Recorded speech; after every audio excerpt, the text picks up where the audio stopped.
Okay, super. Okay, you might get a little thing that says, "Are you okay with this being recorded?" All right. Okay, let me continue.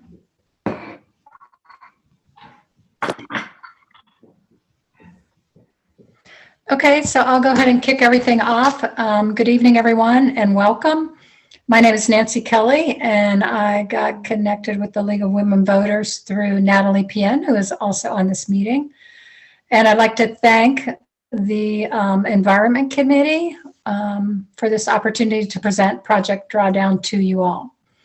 Laura Rosenthal and I are part of an organizing team that offers and teaches Project Drawdown workshops throughout Northern Virginia, DC, and Maryland.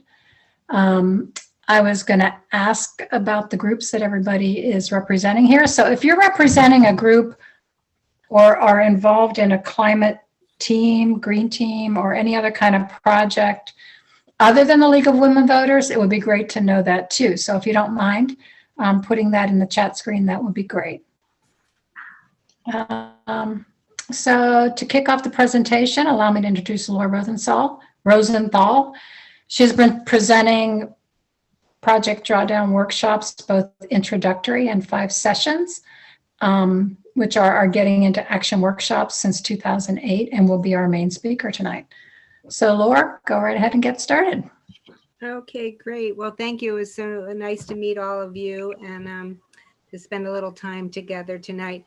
Some of you, you jumped the gun already. You started putting our handout in the chat, and we're not going to get to that for like another half an hour. So try not to cheat and look at it till we get to that part, unless you want to print it out, because in a little while we will be discussing it together.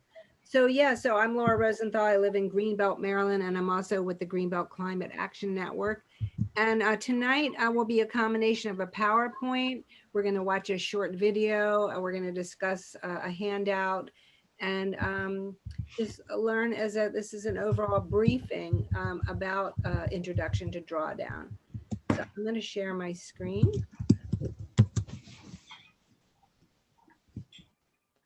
You all see that? Can you see my screen now? Yes? Can someone say yes? Because I can't see any of you now. Oh, yes. Sorry, Laura. Okay, great. So Nancy and I are volunteers with the Pachamama Alliance. You can see their logo here, and they're an educational organization that educates people about Drawdown. And so tonight we'll be talking to you about Project Drawdown, which is another organization. Now, Drawdown gives us hope, and it's a workshop about possibilities rather than doom and gloom. So we hope by the time you leave here tonight, you'll feel very optimistic. Let's see if Okay, so yeah, we wanted to thank the League of Women Voters of Virginia, and especially Sonia for pulling this together. And this is my name, Laura, with an unusual spelling. And thanks to Nancy for helping me pull this presentation together. Like I said, we're both volunteers, and we've presented this workshop over 42 times in the whole DMV area over the last 2.5 years. So it's exciting to be able to continue to spread the word. So this is our agenda for this evening. We're going to do a little welcome and introductions. We're going to watch, as I said, a Paul Hawken video. We're going to go over the Drawdown solutions as an overview, and then talk about any questions you might have or next steps. So if there's a question that it's really getting in the way of your processing the presentation, you can interrupt and ask me, but if you think it's something that can wait till the end, we'll have plenty of time at the end. I'm going to see if there's some way that I can see all of you. Wait a second. Okay, good. Now I have a little video panel. At least Nancy, I can see you and a few other people. Good, I don't feel so alone now. All right, so here is the definition of drawdown. What is drawdown? Hey, Laura, if I could just interrupt real quick. Now that you have that panel, it's blocking part of the screen with a gray square. All right. Does everybody else see that? Yeah, I think you're going to have to get rid of those. And Okay. um, All right, let me try it. One other, let's see. yeah, it's now we have 3 gray squares. All right. Is And that, then there's one at the top as well. I don't know why that. yeah, that'll disappear. Okay. Right. Okay, so the definition of drawdown, according to Project Drawdown, is the point in time when the concentrations of greenhouse gases in the atmosphere peak and begin to decline on a year-to-year basis. So right now we have greenhouse gases going into the atmosphere. We're trying to slow them down by a lot of measures we're doing now, but it's not enough to slow it down. We need to actually peak and start turning around the other direction, as they say, bring the carbon dioxide home. And I'm sorry if that little thing is popping at the top. But. All right, so the 2 goals of the presentation is to help everyone realize the possibility of reversing global warming, number 1. And second of all, that we all have an important role to play in that process, and we're all empowered to participate in one way or another. So here's a picture of Paul Hawken. He is the editor and original executive director of Project Drawdown. And he worked with a group of scientists over a number of years to measure, map, and model, as it says here, the most comprehensive plan ever proposed to reverse global warming. So these were not just ecologists, economists, agronomists, and graduate students. And they were able to come up with some scientific, mathematical proposals for reversing global warming. Paul Hawken's no longer the executive director of Project Drawdown. It's now a gentleman named John Foley, Foley. But what we're going to show you right now is a little videotape of Paul.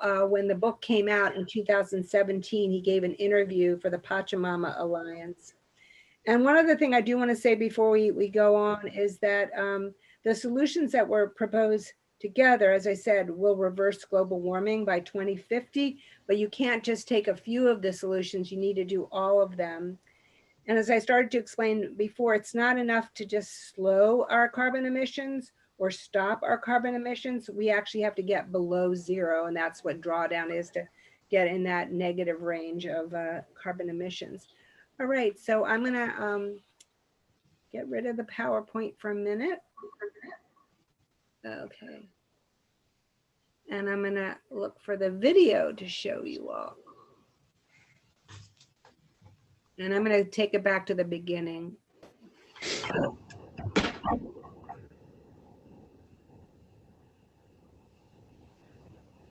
It's about 8 minutes. If you Google the top 10 solutions to climate change, top 20, 30, 40, 50, you name a number, but the top ones, what you get are proverbs. It's kind of like be kind to your mother, eat smart, consume less, be efficient, move closer to work, use power strips at home. I mean, things that are definitely sensible, make total sense, but also give you a sense that we're screwed. Because the enormity of the problem, the challenge that exists, it makes you feel sort of hopeless, actually. Most of the solutions in the world that are being proffered to people are about people's beliefs, whether they're from experts or they're from activists or they're from institutes or NGOs. It's just our beliefs about what we need to do. And like any good proverb, they're true, but they don't actually come together in a way that gives us a sense that cumulatively together and with those solutions, we can actually reverse global warming. And the idea that we should aim for mitigation or reduction or stabilization is just crazy, because ppm right now of carbon dioxide parts per million is 402. Humans have never existed when it was over 300. So we're in terra nova. We're in a place right now that no human being of any sort of type, and certainly civilizational or not, has ever existed. So the science about what's going to happen, how fast it's going to happen, is actually speculative. It's good science, but it's speculative. And the idea that we should adapt, mitigate, reduce at this point at 402 is, to me, absurd. If you're going the wrong way, you have to stop. You just can't slow down and say, now we're not going the wrong way. You still are going the wrong way. And that's why I say right now the proposals around addressing global warming are like Thelma and Louise in slow motion. We're just going right over the cliff, but we want to go slower. And that is not an inspirational goal for humankind. The only goal that makes sense for humanity is to reverse global warming. It's to stop, turn around, and go the other way. And I don't believe that you can achieve something if you don't name what it is you want to achieve. And naming the goal of reversal actually opens up possibility. There's this idea that somehow if we make our goals too big, that it's too hard. It's the other way around. The bigger you make your goal, the more spaciousness there is in your mind, and creativity, imagination soars within a big goal and doesn't get very far when the goal is really tiny and minuscule. Drawdown is the point in time when greenhouse gases peak and begin to go down on a year-to-year basis. At least that's what it means in respect to climate. You can't achieve drawdown unless you bring carbon back home, because we're way past the point in the amount of greenhouse gases in the atmosphere that would lead to a stabilized planet or stabilized weather systems. That's gone. So drawdown depends on bringing carbon back home. There's only one way we know how to do it, and it happens every year, and that is through photosynthesis. And if you look at NASA maps of carbon dioxide emissions span of a year, what you see is that every year, actually, we do draw down 6 to 7 ppm. So it goes up and it goes down, it goes up and it goes down. The problem is it doesn't go down to where it was before, and so there is a slow incremental increase of CO2 and greenhouse gases. So it's really about that equilibration, getting to that point where we bring back every year, over the course of a year, the same amount that we're emitting, and then bringing back a little more, and that point's drawdown. And that is a very doable thing. And the way we face it, the way we looked at it, is as if it's almost an impossible task, and it's the other way around. The solutions surround us and around us all the time. The IPCC, the Intergovernmental Panel on Climate Change, is the most magnificent and greatest scientific endeavor in the history of humankind. There is no second or third place.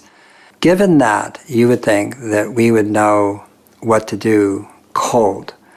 But actually the IPCC doesn't really work on solutions. They do have a third working group that is about solutions, and the one that came out 2 years ago was 2,017 pages long, and I don't think anybody I know read it, and it didn't become accessible in a way to people that they knew what to do as individuals, as communities, neighborhoods, cities, towns. It didn't make sense at all. It was science. So when we started Project Drawdown, we were working into a vacuum.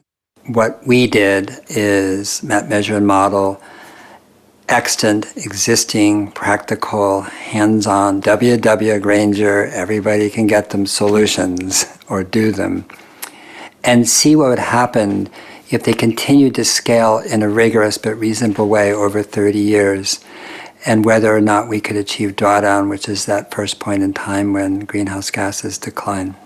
And we just began a process of mapping and measuring and modeling them. But first we had to cull them and collate them and look at them all. We looked at hundreds of solutions and started to, in a sense, measure their impact. Either they have an impact in terms of reducing the amount of carbon, CO2, or greenhouse gases that are going up, or they actually bring carbon dioxide back home. They sequester carbon. And we obviously were interested in both.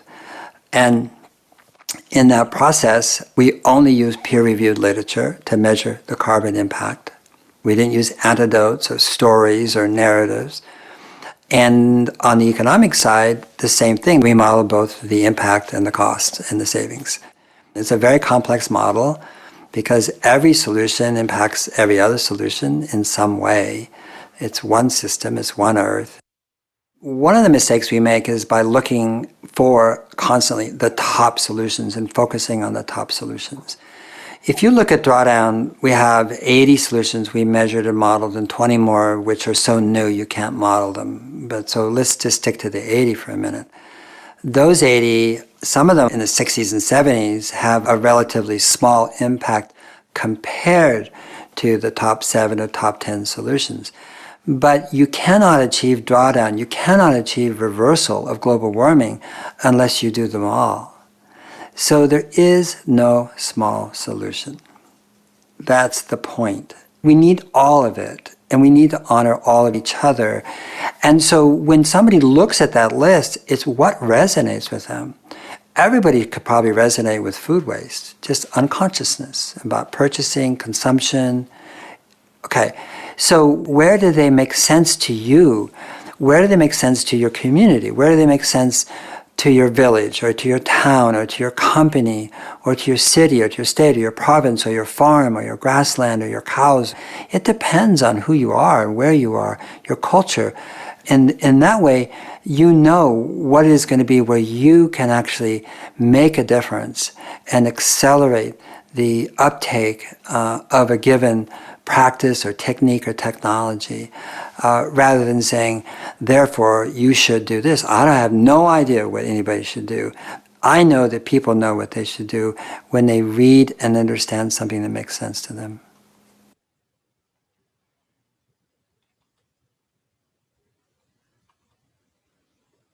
All righty, let's see if I can get rid of this. All right. There we go. I love that video. I've seen it 100 times, but let me go back to the PowerPoint.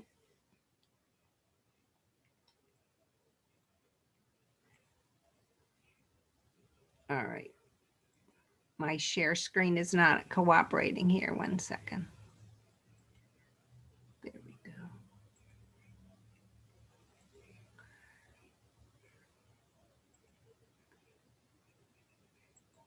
go. All right, we good? It looks good, Laura. Thank you. All right. Oh, this is one of my favorite slides. This is just another way of explaining drawdown in a different sort of a way. And it's this bathtub analogy. So if you look at the top here, here's the faucet, and that's where the emissions are entering our atmosphere. So it's as if there's water entering a bathtub. And our bathtub, our atmosphere is filling up very rapidly. So one of the things we're trying to do is slow the tap so that the emissions are not entering our atmosphere as quickly. And there's a lot of the things that we do, a lot of the laws that we pass are about reducing, whether it be cars or, electricity in your house. But the problem is, even if you turned off the bathtub faucet and you had no more emissions, you would still have a bathtub, an atmosphere full of CO2. So down here we have the what do you call that? The drain pipe. That's where we're removing the carbon dioxide. And that's actually what drawdown is when you start to have the bathtub go down in its level to a safe level, if not, all the way to zero. So that's the idea. Sometimes they call them inputs and outputs. Sometimes they call them sources and sinks. So the sinks are is the drainage out of the bathtub. Yeah, and Laura, I would just add that what the sinks do is capture carbon that's in the atmosphere. And that was kind of like the photosynthesis he was discussing. Thank you. Thanks for adding that. Yes. All right. So this gives you a framework of the drawdown and the drawdown solutions. Basically, on the right-hand side are the sources of our carbon emissions. And on the right-hand side are, as Nancy said, are the things that are the sinks, the things that draw down the carbon dioxide back out of the atmosphere. We have our land sinks and we have coastal and ocean sinks. And they account for a certain percentage, but we still have 59% that's left in the atmosphere. So our sources, this is very interesting to look at where our CO2 comes from. Everyone, again, thinks about electricity. That's a big part down here, 25%. Then we have food, agriculture, and land use, 24%. Then industry, 21%. Transportation, 14%. Buildings, 8%. And other energy-related emissions are 10%.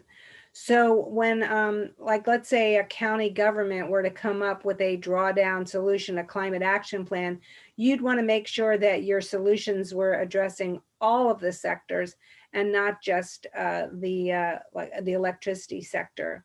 I know some of us that are climate activists, we get a little too hung up on fossil fuels, but that's only one part of the problem.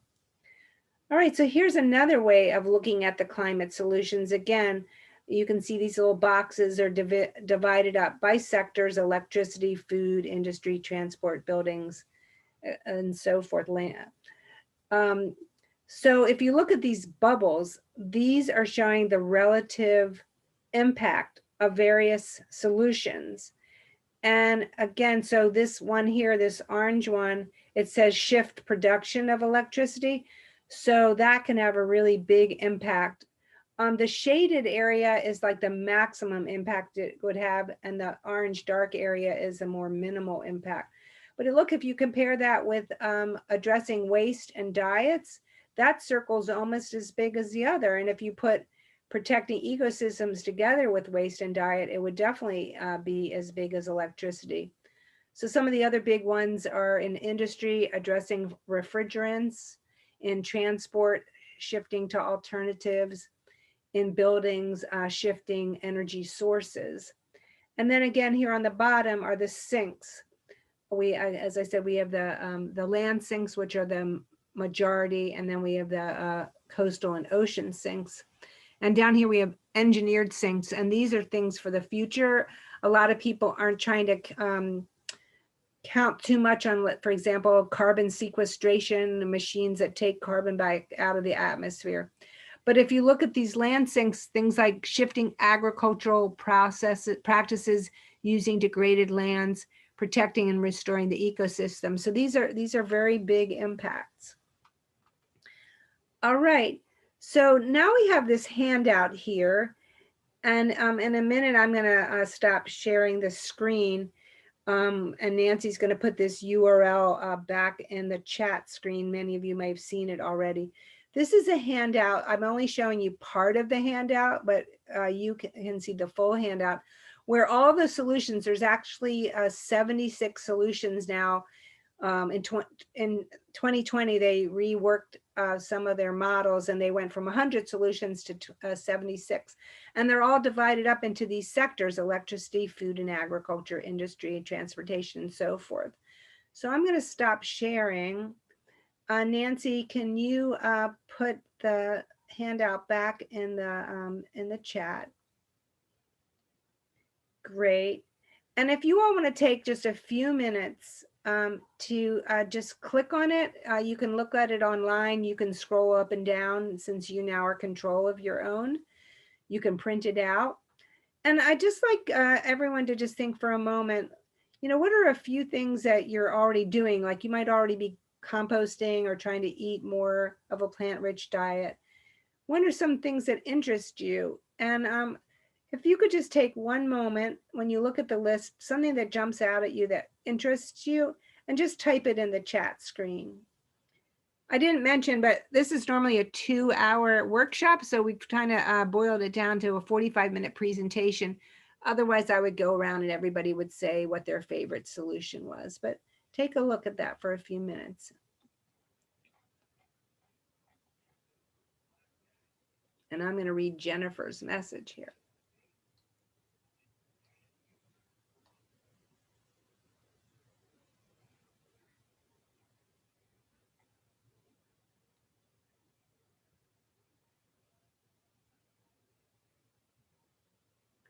Great. Welcome, Jennifer.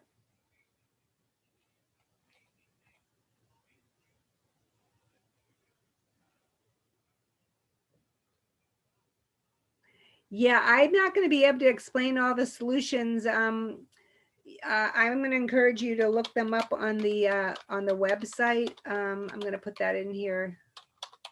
Drawdown.org. They have each of the solutions listed. I don't want to even guess. I think for that one.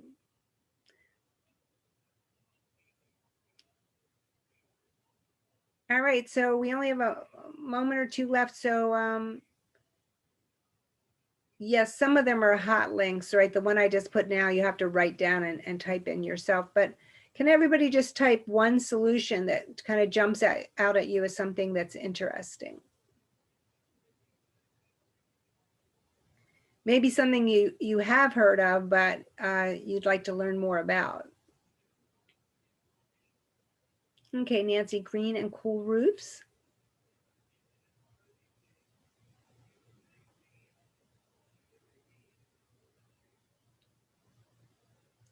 District heating, offshore wind turbines. Composting. Yes, 50%. Coastal wetlands, tree canopies.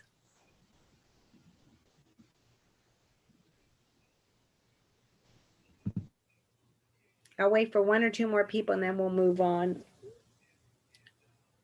Plant-based diets. Excellent. All right, I'm going to bring up our PowerPoint again. We want to make sure we get to the question and answer part. Oh.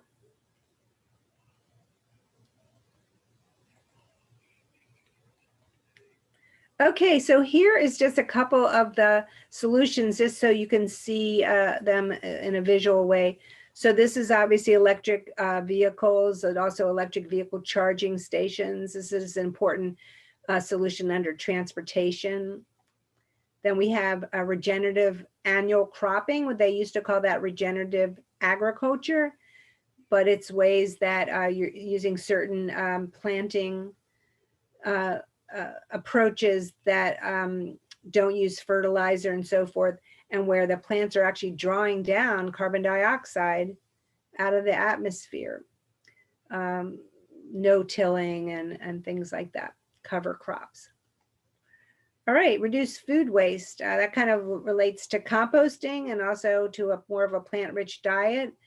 If we're doing a better job of eating the food that we purchased, as well as the farmers, if we're willing to buy an ugly tomato. You probably heard of some of these ugly harvest services where you can buy a whole box of ugly vegetables and they taste just as good. All right, so now we're going to get to the part which really kind of applies to some of the work that you may be doing in Virginia, both on a personal or community level or also on a legislative level. So the Pachamama Alliance says that any solution you were to pick, you could work on it on any one of these 4 levels. So the first level, and I'm going to give examples in a minute, the first level is personal or family and friends, you know, in your immediate sphere of influence. The next level is community, which could be anything from a faith community, a school, workplace, your neighborhood, even perhaps up to your municipal government, somewhere that you, like within a week, you could get in touch with someone and have a conversation because it's in a small enough level of action. The third level is a systemic or structural, sometimes known as a critical mass or domino effect. It's when something that you do starts to take off. And actually, it might start to happen at a county level or a state level or an entrepreneurial activity. Like bamboo straws, right? The whole thing with straws, not using plastic straws in a restaurant, and now there are companies selling bamboo straws. That's like an entrepreneurial approach to a solution. And then we have the legislative, and we'll be talking about that a little bit more. Again, it could be something on a county, a state, or a federal level. So I just picked out a couple of examples of some of the different sectors. And so I'll just run through them quickly. So for example, for solar, which is part of the electricity sector, you could put solar on your own rooftop. you could join a co-op of like 50 neighbors that are all going to put solar on at the same time, save money. There are nonprofits that help you do that. You could go community solar, which we have in Maryland, where 1,000 families share a solar array, and they don't literally get the solar energy to their home, but they pay for solar energy, and the utility gives them their money back. On a county level, there could be county buildings with solar on them as a project, or there could be a law requiring solar on certain types of buildings and so forth. But you can see that there's a lot that you can do without ever getting to the legislative level. And actually, I didn't mention, but the Pachamama Alliance feels that what you do as on a personal level is sometimes it's really too small. As Paul Hawken would say, you know, if we just take our bags to the grocery store and we're toast. It's not to the scale of the problem. And laws take a long time to pass. Now, I think the League of Women Voters has a more optimistic approach to passing legislation, but that's only one end of the extreme. So let's do conservation agriculture. So you could have a farm where you practice some form of regenerative or conservation agriculture. You could be part of a farming cooperative where a bunch of farmers agree that they're going to do conservation agriculture. You could have a county regulation requiring certain agricultural practices, or you could pass a state law, which we're trying to do some of that in Maryland. Again, I'm from Maryland, so my examples are from Maryland. So for transportation, electric vehicles, you could buy an electric vehicle or install a charging station at your home. You could shop at Mom's, where My Organic Market, where they have electric vehicle charging stations right out in front of the store, or shopping centers. Whole shopping centers could decide to install EV charging stations. The county could start to have an infrastructure where on every county property, there was an EV charging station, or you could pass laws that, let's say, a shopping center of a certain size would be required a certain number of EV charging stations.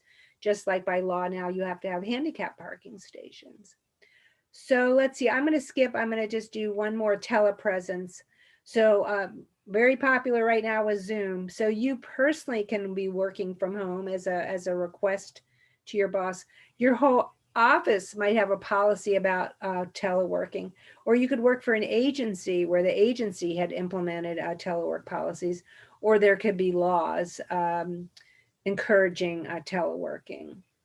So Nancy and I were talking about this. One of the things that's starting to happen now is people that are writing laws or who are testifying at state legislators, they're actually using drawdown as rationale. I know I'm working on a compost bill in the Maryland General Assembly, and in some of our testimony, we said, well, after all, you know, Project Drawdown sees reducing food waste and composting as a very important solution. So drawdown is kind of getting into our lingo.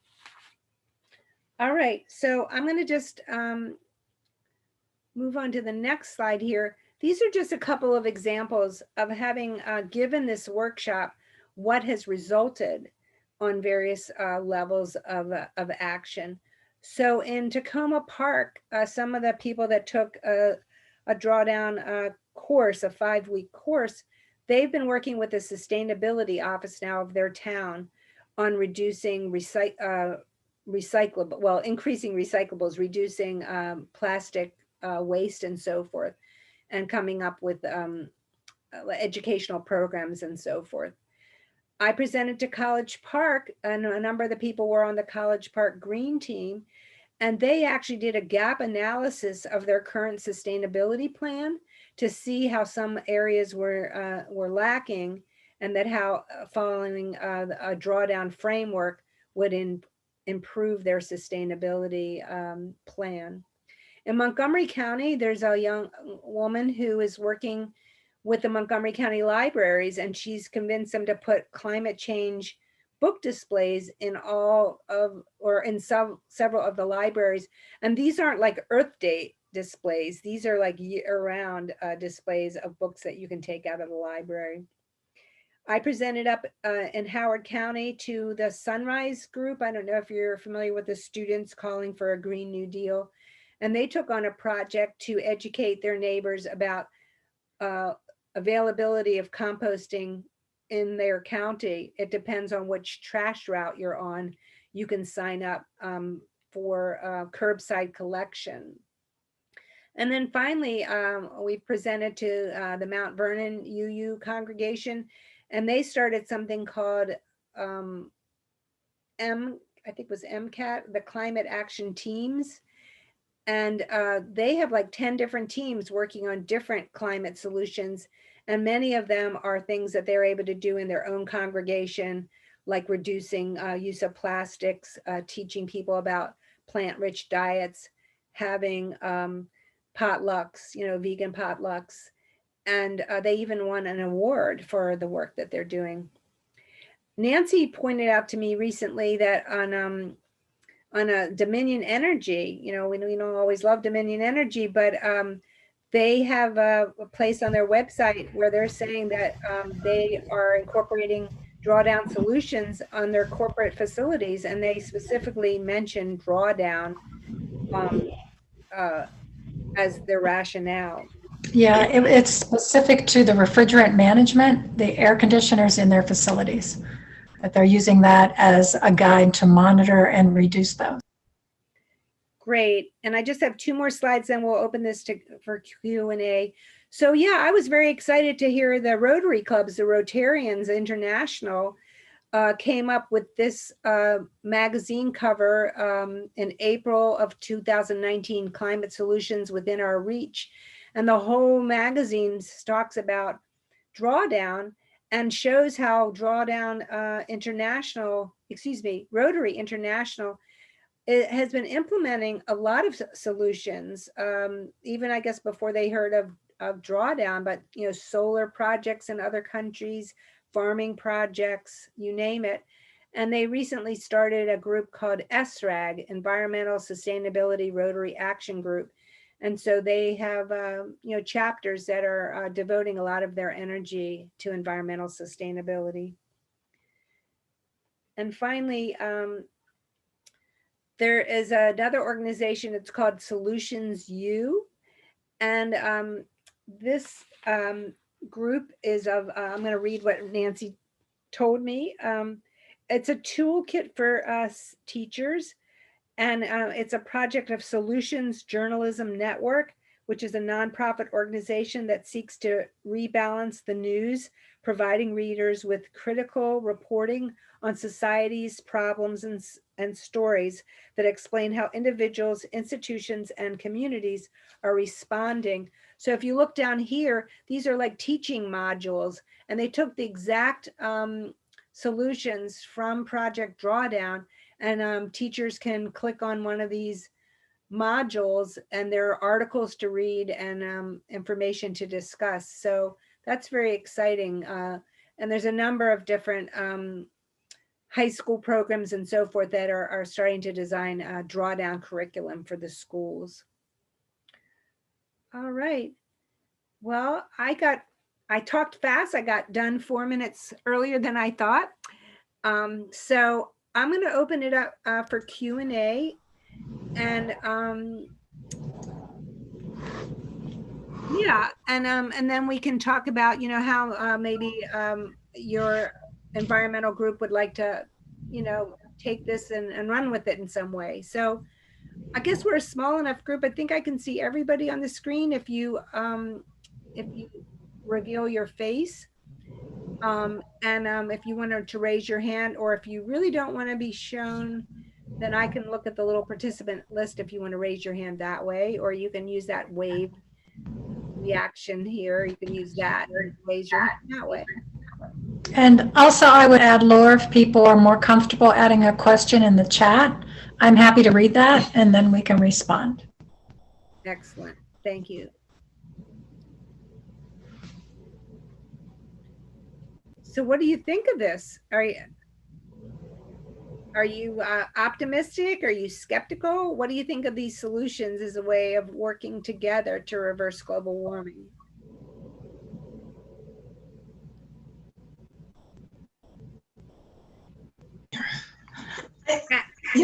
I'm looking at this. I don't know. It's a lot to absorb, and which I think is actually a good thing. And I'm just wondering how.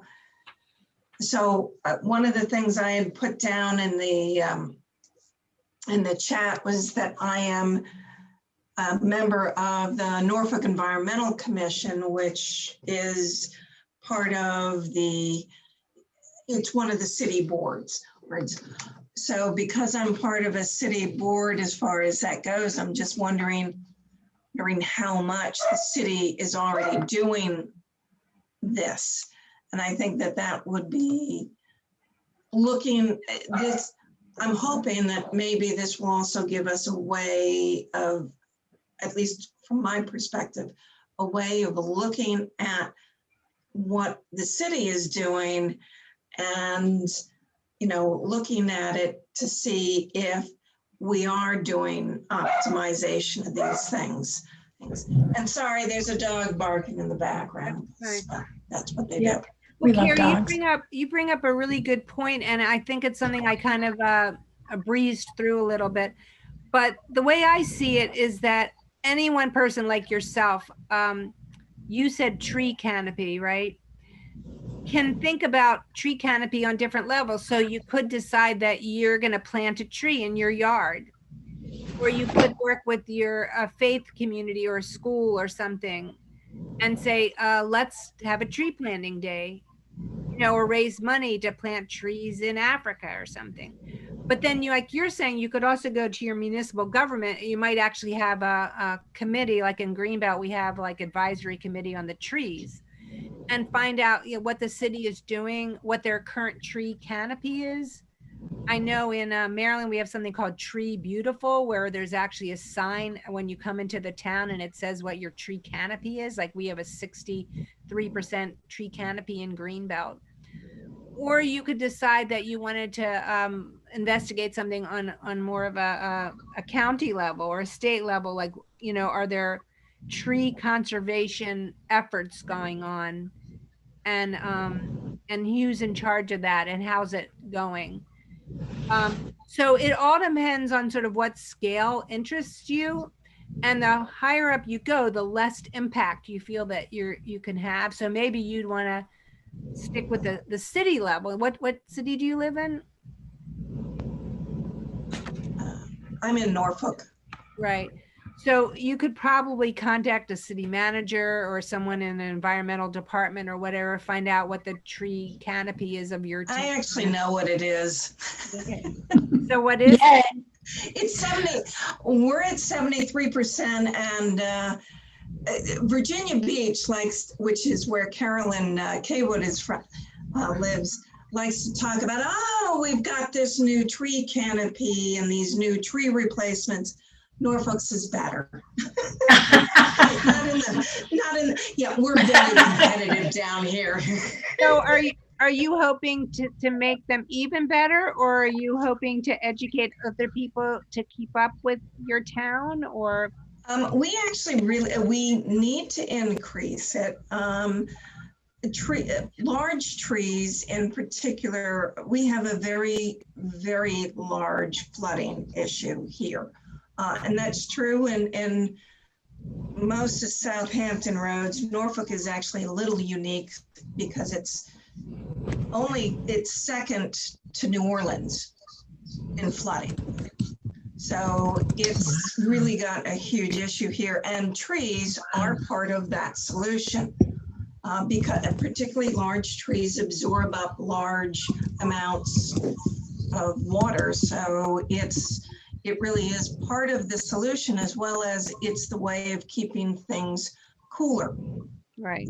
To get, So but what would you want to do about that? That's sort of what Drawdown's all about, is like, how would you want to have an impact? Like I'll give you an example again. I live in a little town in Greenbelt. We're very green, but we have a little lake and it has a parking lot where you can park your cars. And they want to make the parking lot a little bit bigger, which would mean like knocking down a row of trees. And there are, citizens that are out in arms. Now, we don't go protest at the park. We go to city council meetings and, ask about that. We also have a memorial tree thing when you pass away, or a relative passes away, they'll plant a tree on city property, in the name of your loved one. And so it's a way of reforesting our town.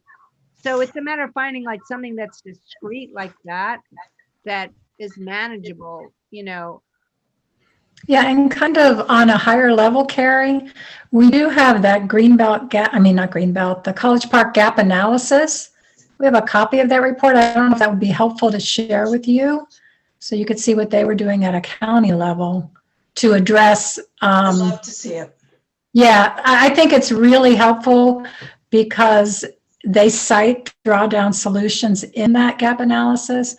And you could see how like Laura said, yeah, tree canopy is important, but we need to be entering this at multiple different solutions and maximizing the number of people involved in it. So I'm happy to share that with you if you would love that. Yeah, Diane. I wanted to raise a point. We, in the city of Fredericksburg, there's a very active tree planting program, partly funded by the city. But at the same time, and there's lots of progress with it, it's done terrific things. But at the same time, whenever a new subdivision is proposed, they're allowed to clear cut every tree on the property. So aren't the most effective, maybe I'm being too optimistic, but aren't the most impactful solutions at the level of law and policy, whether it's the state level or the local level, that if you're a developer, you're not allowed to cut down every tree on your property to build new?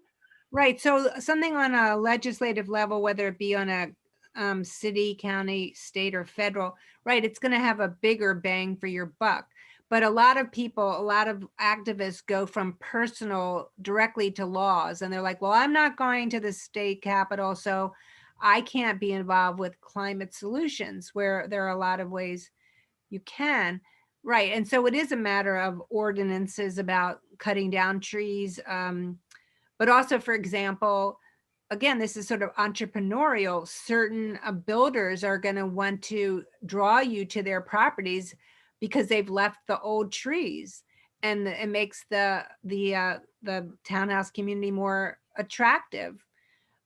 So sometimes it's people more voluntarily, or they think that they'll make more money that way. So yeah, but again, even laws can happen at a smaller level where you can have more impact, like at a city level, and state is and federal is the hardest. Natalie, and again, I was only using trees as an example, so we don't have to keep talking about trees, but Natalie. A good example, because of a couple of other factors that have to be considered. And yes, Virginia Beach financed itself on development, and basically it was a Ponzi scheme. I've said that for decades. We need not only trees, but we need trees that can survive future flooding with salt water. Right. So, I mean, the trees we had may not be the trees that will live 10 years from now. Right. So just sticking a tree that you like in the ground is not the answer. Right. Well, then you're also bringing up that educational programs are very important. Exactly. Whether it be in a school, or again, I'm just using churches as examples where we've got organizations working on that right now. The other point is, though, that my delegate has a law on preserving a bill on preserving tree canopies, because in Virginia, you got to do everything at the state level. Right. And Natalie, you were trying to say something? Yeah, I was going to say that, things in Virginia are so different. There's a big struggle to get energy efficiency into the building code. And, other places, they use, that as a selling point. Whereas here in Virginia, they say, no, we don't want to do anything that it has extra cost. So it's a mindset, but I think it has to do too with what the expectation is, what we hold them to. But it's some things that are like a no-brainer is really struggling in the General Assembly this session.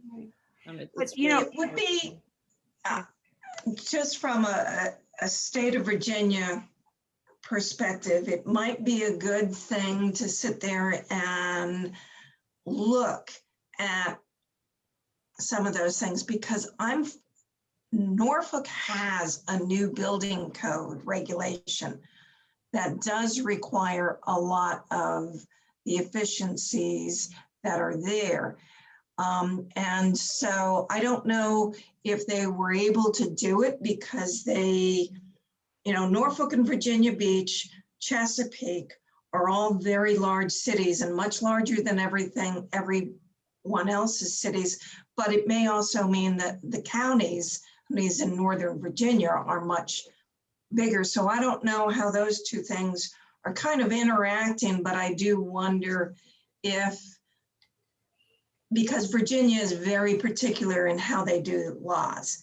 They say, unless it's a mother may I state, the state has to say you're allowed to do it. So it may be one of those things that we look to see, how is it that Norfolk got those regulations passed and put in place? And I know that it is because we politic pretty hard for it in Norfolk because of the issues that we have down here, which are more extreme than just about everywhere else. So Is I'm it going also to, the colonial charter?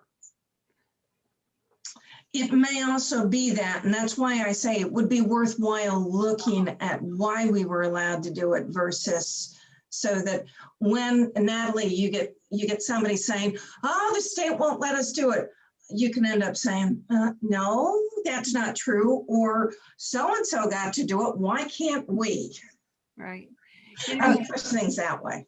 I have a question that I do want to throw out because I've got to go run a Zoom at 7. And that is, I see the reference to Indigenous people, but right now we're working very hard on environmental justice and not exclusively directed at Indigenous people. And I'm wondering about that not appearing here. Right. I think the whole drawdown thing came about before there was as much attention to climate justice, environmental justice, BIPOC communities, sacrifice zones, and so forth.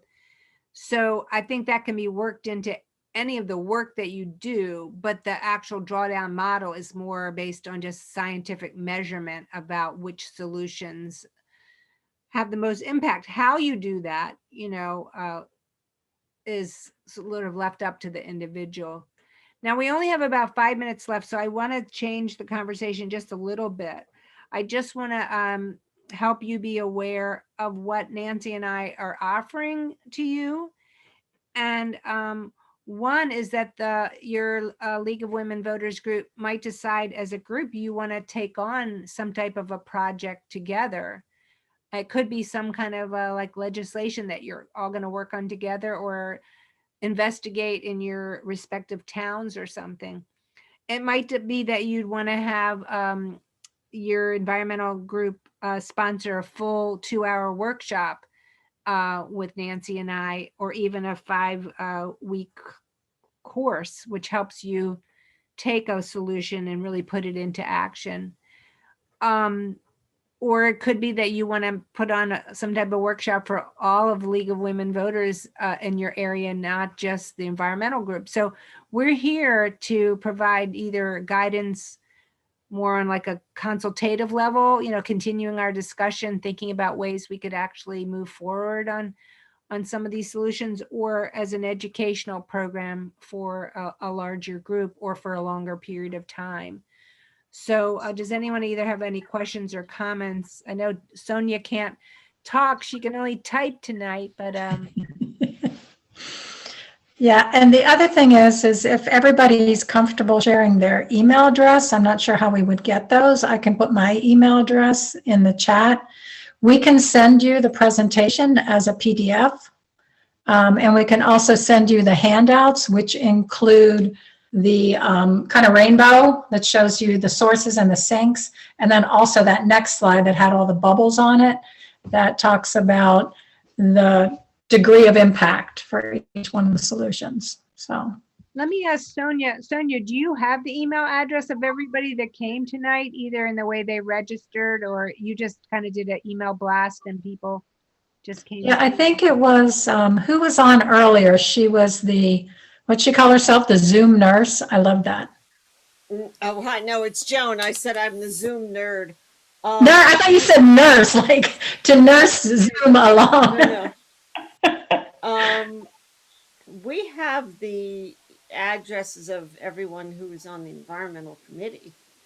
So, Well, yeah, I mean, people are putting their email addresses in a chat, and I'm happy to cut and paste those. And you just can save the chat. Yeah. Oh, true. Can I save it? Did I download it? Is that what I You do? can save the little. Laura, do you know how to save the chat? Yeah, I just saved the chat.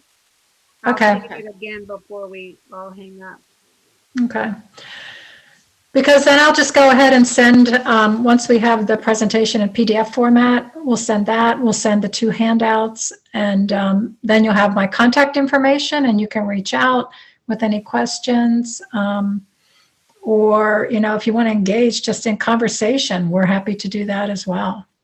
Yeah, we've got Laura's kind of our main presenter, but she's trained a bunch of people. And so we do have resources if through the League of Women Voters or any other group you're associated with that you would consider offering Drawdown. It's up to you. So Right, and also, I mean, you might just decide on your next agenda that you want to continue this whole topic that Carrie brought up about, competing towns and how you best compete and what's, learning from one another about how things happened in your town. It would make a great 10-minute discussion at the beginning of some of your meetings, just to pick some of those topics and explore them. So we just have Jean joining us. We're just about to say goodbye.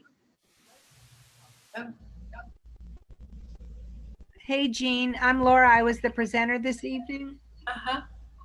And we just finished our presentation. Did you think it started at 7? Because we started at 6. Yeah. Okay. yeah, and there's Trish. Is Trish new? Oh, no. Well, it was recorded, so it will be shared. Yeah, we'll put it up on our YouTube, and you'll get a copy of everything. And if you send me the information, I'll make sure it goes out to the whole Environment Committee. And my email's there, so no worries. Jean and Trish, if you want to put your email in the chat screen, we'll make sure you get a copy of what was presented tonight as well. Thank you so much. I'm sorry I got the time mixed up. I'm too. There's This enough. is Deb. Excuse me. I think it would be really important to make sure that Joan gets those resources, and then she can get it to everybody, even if they arrive late. Wonderful. That's Thank you. my email's in there. Send everything to me, and we'll make sure everything goes to everybody on the committee. All right. Well, it was nice meeting all of you. Yeah, thank you for your time. Present across the river without having to drive there. And she's done that a number of times. Thank you. Yeah, just everything. All right. Thanks, everybody. Have a great evening. Thank you. Thank you. Take care. Good to see you guys. Bye-bye. Bye. Bye.